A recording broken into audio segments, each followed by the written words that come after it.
పప్పు చెక్కలు తయారు చేసుకుందామండి. మా కల్లి చెక్కలు అంటారు, మీ కల్లి ఏమంటారో కామెంట్ చేయండి. ఇదిగోండి పచ్చిమిరకాయలు 10 కాయలు వేసుకున్నాను. నెక్స్ట్ ఇదిగోండి పెసరపప్పు నానబెట్టుకున్నాను. తర్వాత నెయ్యి 1 స్పూను, ఇదిగోండి వరిపిండి, ఇంకా పిండి కలుపుకుందాం. ఇందులోనే కొంచెం జీలకర్ర వేసుకుందాం, 2 స్పూన్లు. 2 స్పూన్లు జీలకర్ర వేసుకొని శుభ్రంగా పేస్ట్ చేసుకుందాం. ఇదిగోండి ఇలా ఉంటే చాలు, ఇది తీసేసుకుందాం. ఇదిగోండి ముందల నూగులు వేసుకుందాం, చాలా బాగుంటాయి నూగులు. తర్వాత ఉప్పు వేసుకుందామండి, 2 స్పూన్లు. 2 స్పూన్లు ఉప్పు వేసుకున్నాను. తర్వాత పచ్చిమిరకాయలది ఇందాక పేస్ట్ చేసాం కదా, అది కూడా దీంట్లోకి వేసుకుందాం. ఇంకో పేస్ట్ కూడా దీంట్లో వేసుకుందాం. వేసుకున్నాక తర్వాత అదేనండి నెయ్యి అండి. నెయ్యి కొంచెం అచ్చిపెట్టుకున్నాను, అదిగో నెయ్యి కూడా దీంట్లో వేసేసుకుందాం. ఇది కూడా వేసేద్దాంలే. ఓకే, తర్వాత అది శుభ్రంగా మనం కలిసేటట్టుగా కలుపుకుందాం. మొత్తం కలవాలి.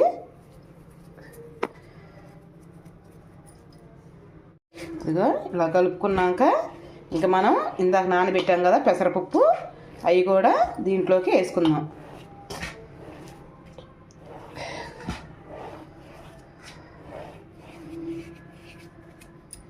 ఇందాక నానబెట్టిన పెసరపప్పు నీళ్ళతో సహా వేసేయాలండి. నేను 2 సార్లు కడిగి నానబెట్టుకున్నాను.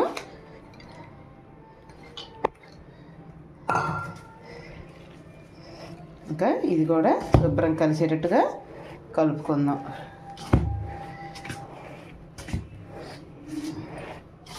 ఇంకా కొంచెం కొంచెంగా వాటర్ పోసుకుంటూ మనం పిండి ముద్దలాగా కలుపుకుందాం. ఇదిగో వాటర్ పోసుకుంటూ ముద్దలాగా కలుపుకుందాం. ఇలా కలుపుకున్నానండి పిండి. ఇదిగో ఇంకా మనం చిన్న చిన్న ముద్దలాగా చేసేసుకుందాం. ఆల్రెడీ మా అబ్బాయి ముద్ద చేశాడు కూడా. ఇదిగో ఇంత చిన్న చిన్న సైజు ముద్దలైతే అన్నీ ఒకే రకంగా వస్తాయి.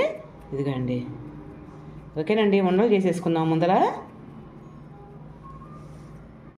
ఆయిల్ పోసుకుందామండి, ఆ చెక్కలు బాగా ఉడకటానికి. ఇదిగో ఖాళీ ఆయిల్ దీంట్లో బండిలో పోసుకొసుకుందాం.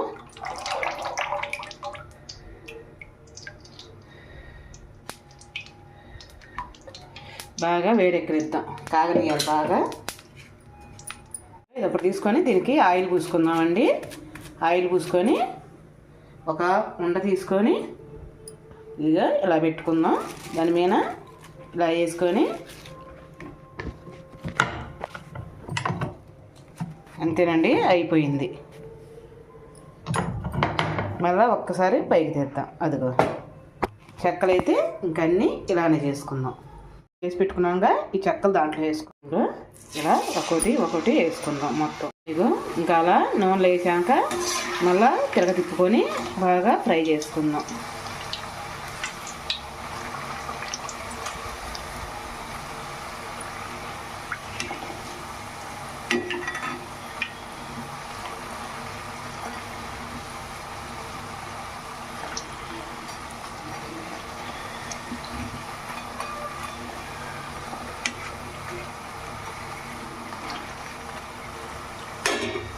తెల్లగా ఉండి మటుకు అనుకోవద్దండి, ఇంతే ఉండి ఉడికినవి కూడా ఆల్రెడీ మనకి ఎప్పుడైతే ఏమైనా నురుగు తగ్గుతుందో మనకి అప్పుడు ఉడికినట్టు తెల్లగానే ఉంటాయి చెక్కలు మాయి. ఇదిగోండి ఇది తీసేసుకోవటం. నేను తీసుకొని ఒక ప్లేట్లో వేస్తుంది. మిగతా అన్నీ ఇట్నే చేసుకోవడం అండి. ఇదిగోండి చెక్కలు ఇలా మొత్తం చేసి పెట్టుకున్నాను. ఎందుకంటే మనకి రెండో మడిసి సహాయం కావాలండి. నాకేమో పిల్లలు హాస్టల్కి వెళ్ళారు, ఎవరు సహాయం లేరు. అందుకని మొత్తం ఇలా చేసుకొని దాని మీద తడిక అంటే అవతల ఉన్నా ఏం కాదు. ఎందుకంటే నేను 2 బండిలు పెట్టి చేసేస్తాను, ఎమ్మటే ఫాస్ట్గా అయిపోతుంది.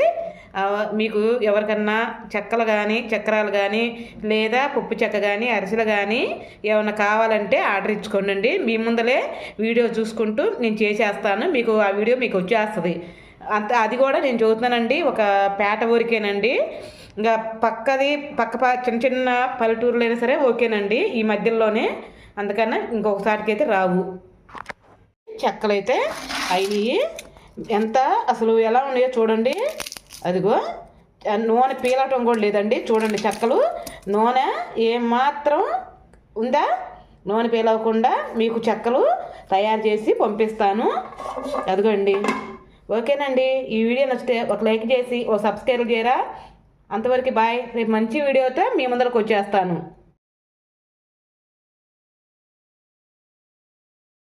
పప్పు చెక్కలు తయారు చేసుకుందామండి. మా కల్లి చెక్కలు అంటారు, మీ కల్లి ఏమంటారో కామెంట్ చేయండి. ఇదిగోండి పచ్చిమిరకాయలు 10 కాయలు వేసుకున్నాను. నెక్స్ట్ ఇదిగోండి పెసరపప్పు నానబెట్టుకున్నాను. తర్వాత నెయ్యి 1 స్పూను, ఇదిగోండి వరిపిండి, ఇంకా పిండి కలుపుకుందాంలోనే కొంచెం జీలకర్ర వేసుకుందాం. 2 స్పూన్లు జీలకర్ర వేసుకొని శుభ్రంగా పేస్ట్ చేసుకుందాం. ఇదిగోండి ఇలా ఉంటే చాలు, తీసేసుకుందాం. ఇదిగోండి ముందల నూగులు వేసుకుందాం. చాలా బాగుంటాయి నూగులు. తర్వాత ఉప్పు వేసుకుందామండి. 2 స్పూన్లు ఉప్పు వేసుకున్నాను. తర్వాత పచ్చిమిరకాయలది ఇందాక పేస్ట్ చేసాం కదా, అది కూడా దీంట్లోకి వేసుకుందాం. పేస్ట్ కూడా దీంట్లో వేసుకున్నాక తర్వాత అదేనండి నెయ్యి అండి. నెయ్యి కొంచెం అచ్చిపెట్టుకున్నాను. అదిగో నెయ్యి కూడా దీంట్లో వేసేసుకుందాం. ఇది కూడా వేసేద్దాంలే. ఓకే. తర్వాత అది శుభ్రంగా మనం కలిసేటట్టుగా కలుపుకుందాం. మొత్తం కలవాలి.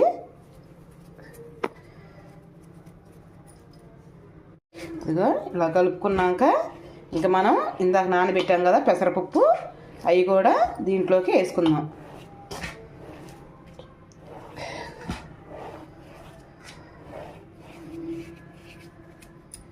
ఇందాక నానబెట్టిన పెసరపప్పు నీళ్ళతో సహా వేసేయాలండి. నేను 2 సార్లు కడిగి నానబెట్టుకున్నాను.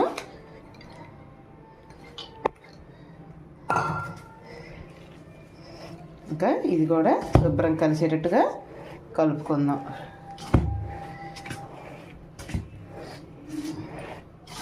ఇంకా కొంచెంగా వాటర్ పోసుకుంటూ మనం పిండి ముద్దలాగా కలుపుకుందాం. ఇదిగో వాటర్ పోసుకుంటూ ముద్దలాగా కలుపుకుందాం. ఇలా కలుపుకున్నానండి పిండి. ఇదిగో ఇంకా మనం చిన్న ముద్దలాగా చేసేసుకుందాం. ఆల్రెడీ మా అబ్బాయి ముద్ద చేశాడు కూడా. ఇదిగో ఇంత చిన్న సైజు ముద్దలైతే అన్నీ ఒకే రకంగా వస్తాయి. ఇదిగోండి. ఓకేనండి, ఉండలు చేసేసుకుందాం. ముందర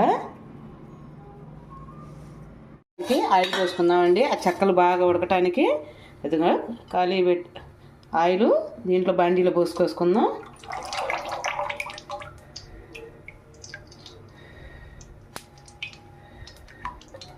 బాగా వేడెక్కనిద్దాం, కాగనియాలి బాగా.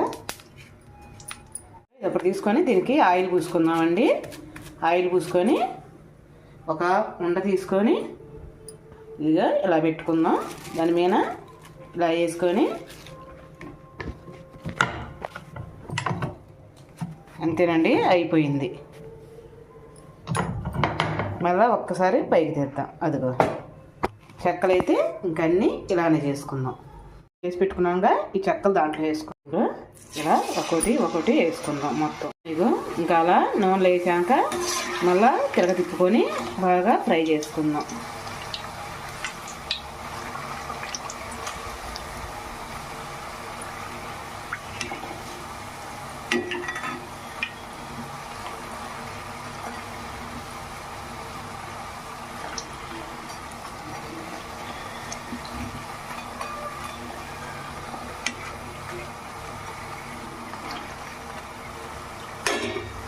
తెల్లగా ఉండి మటుకు అనుకోవద్దండి, ఇంతే ఉండి ఉడికినవి కూడా ఆల్రెడీ మనకి ఎప్పుడైతే ఏమైనా నురుగు తగ్గుతుందో మనకి అప్పుడు ఉడికినట్టు తెల్లగానే ఉంటాయి చెక్కలు మాయి.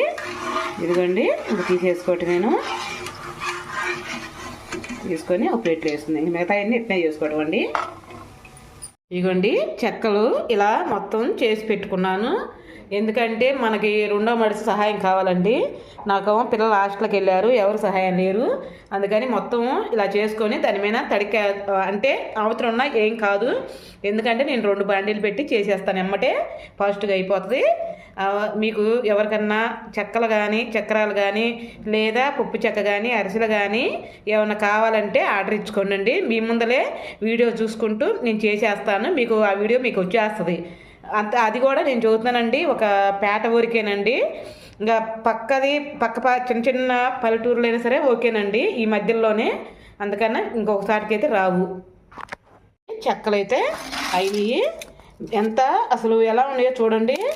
అదిగో నూనె పీలటం కూడా లేదండి, చూడండి చెక్కలు నూనె ఏమాత్రం ఉందా, నూనె పీలవకుండా మీకు చెక్కలు తయారు చేసి పంపిస్తాను.